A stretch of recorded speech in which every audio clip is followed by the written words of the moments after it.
आइए अगले प्रश्न की तरफ चलें। देखिए, कहता है कि एक कंपनी के डायरेक्टर्स ने निर्णय लिया कि 5,000 शेयर जो 100 रुपये का था, जिस पे 80 रुपया मांगा जा चुका है, और कहता है कि इन अंशधारियों ने 30 रुपया पर शेयर फर्स्ट कॉल और 20 रुपया फाइनल कॉल पे नहीं किया। Make journal entry for the forfeiture of the share. ऐसे अंशों को जब्त कर लिया गया। तो सबसे पहले हम एक टेबल बना लें, उसके बाद सॉल्व करेंगे तो बड़ी आसानी से हो जाएगा और आपको कंफ्यूजन कभी नहीं होगा कि शेयर फॉरफीचर में कितना अमाउंट डालेंगे, कॉल में या अलॉटमेंट में कितना पैसा डालेंगे। आप टेबल की मदद से आसानी से उसको बना सकते हैं। तो आइए सबसे पहले एक टेबल बनाया जाए।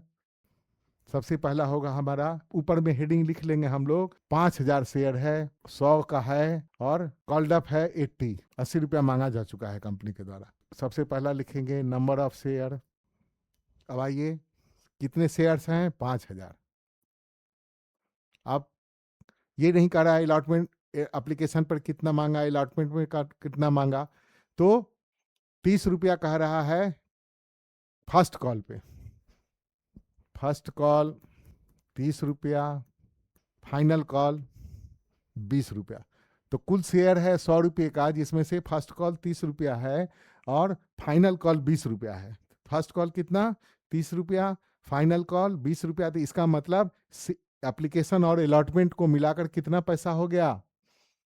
एप्लीकेशन प्लस अलॉटमेंट मिला के हो गया मेरा 50 रुपया। तो ये भी से अंश जो है पिछले प्रश्न की तरह एट पार है। 100 रुपये का अंश है, कंपनी 100 रुपया ही मांगी। एप्लीकेशन अलॉटमेंट पे 50 रुपया, फर्स्ट कॉल पे 30 रुपया और फाइनल कॉल पे 20 रुपया मांगी है। अब 5,000 शेयर है, पैसा फाइनल कॉल मांगा नहीं गया, फाइनल कॉल मांगा नहीं गया। अब आ गया कितना? 5,000 पे 50 रुपया करके आप पाए हैं, तो कितना पैसा पाए? 1 0 2 0 3 0 4 0। तो इसका मतलब हो गया 2,50,000 रुपया। और फर्स्ट कॉल पे 30 रुपया के हिसाब से माने 1.5 लाख रुपया आपको नहीं मिला। और फाइनल कॉल पे तो हमने मांगा ही नहीं है, अभी तक कॉल अप नहीं है। तो अब बस इसको अब बना लें। फिर यहां लिख दीजिएगा entries in the books of company. Journal का परफॉर्मा बनाइए मेरे साथ। एक डेट का कॉलम, दूसरा particulars, ledger folio, amount debit, amount credit. तो सबसे पहले क्या करेंगे? अंश को जब्त कर रहे हैं तो शेयर कैपिटल को क्या करना होगा? डेबिट। तो लिखिए शेयर कैपिटल अकाउंट डेबिट। तो कितना है शेयर? 5,000 शेयर है और अब तक मांगा गया है कितना? 80 रुपया। जितना मांगा जाता है उतना ही को शेयर कैपिटल में क्रेडिट करते हैं जिस समय इशू ऑफ शेयर होता है, इसलिए उतना ही से शेयर कैपिटल अकाउंट क्या होगा? डेबिट होगा। तो 5,000 80 गुण मतलब कितना हो गया? 4 लाख। और शेयर फॉर फ्यूचर को क्रेडिट करेंगे। शेयर फॉर फ्यूचर को क्रेडिट इसलिए करेंगे कि जो पैसा कंपनी जब्त कर रही है वो कंपनी के लिए क्या हो गया? लाभ हो गया, इसलिए क्रेडिट एक्सिस होगा। तो कितना पैसा पाए? कुल हमको 4 लाख पाना था, 2.5 लाख पाए और 1.5 लाख नहीं पाए। तो जो पैसा पाए वही ना पैसा जब्त करेंगे। तो पैसा कितना मिला है हमको? 2.5 लाख। तो 2,50,000 यहाँ लिख देंगे।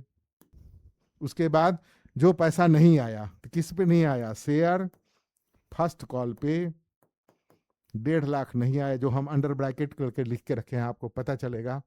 तो 4 लाख से डेबिट, 4 लाख से क्रेडिट, और फिर नारेशन लिख देंगे, being the shares were forfeited, है ना, as per companies resolution number. इतना नारेशन लिखना जरूरी है, लेकिन एंट्री आप सही कीजिएगा तब तो मार्क्स पाइएगा।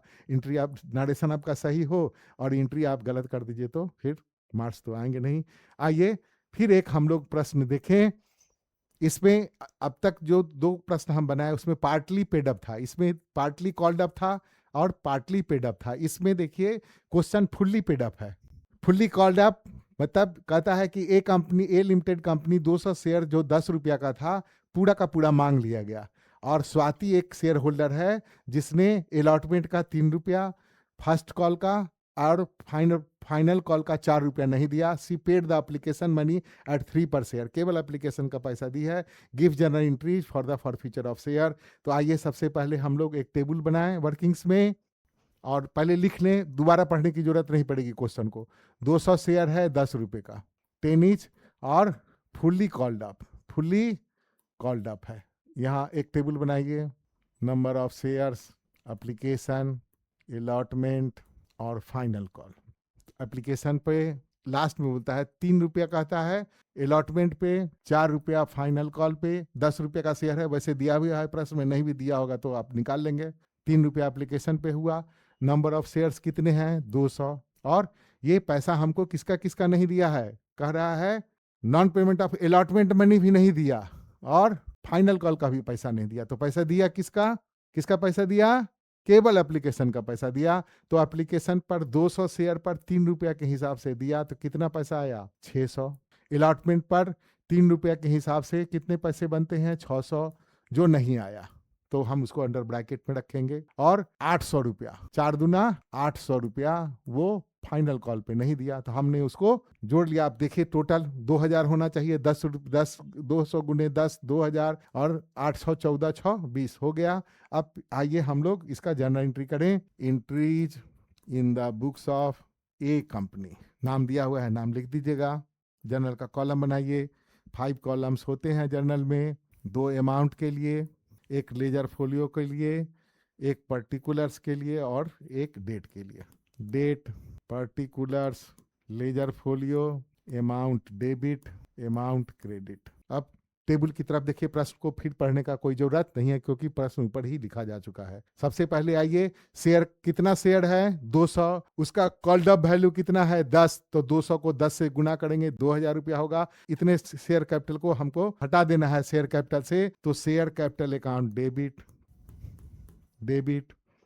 कितना शेयर कैसे लिखेंगे? फिर से अमाउंट लिख दे रहे हैं। 200 शेयर को जब्त किए, अंश है 10 रुपये का, 10 रुपया मांगा जा चुका है, तो 200 गुने 10, ये कितना हो जाएगा? अब यहाँ लिखेंगे कितना अंश, कितना पैसा जब्त किए। तो देखिए कुल 2000 रुपया हमको लेना था। 800 600 1400 रुपया जो ब्रैकेट में लगा हुआ है, ये हमको नहीं मिला। हमको क्या हुआ? ये नहीं मिला। और मिला कितना? 600। तो शेयर फॉर फीचर में जो पैसा हम प्राप्त किए हैं उसी को ना जब्त करेंगे। टू लिखिएगा शेयर फॉर फीचर अकाउंट, कितना हुआ? 600। टू कॉल सिनेरियर भी लिख सकते हैं, या शेयर अलॉटमेंट लिखिए, share allotment account 600। To share final call account, share final call account 800। Cost area लिखिएगा तो एक ही साथ जोड़ के लिख दीजिएगा 800 1400, लेकिन अलग अलग लिखिएगा तो अच्छा, मतलब एक्सप्लेन पूरा करता है कि अलॉटमेंट पे कितना पैसा नहीं आया और फाइनल कॉल पे कितना पैसा नहीं आया। और कॉस्ट एरियर यदि लिखिएगा तो एक ही साथ जोड़ के आपको लिखना पड़ेगा, लेकिन और फिर नरेशन लिखिएगा, being the shares were forfeited as per company resolution number इतना इतना, डेटेड इतना, due to non payment of allotment money and final call money. चलिए अब हम बढ़ेंगे। ये जो 3 प्रश्न हमने सॉल्व किए हैं ये एट पार इशू किया गया था। अब नेक्स्ट क्वेश्चन हम लोग बनाएंगे एट प्रीमियम।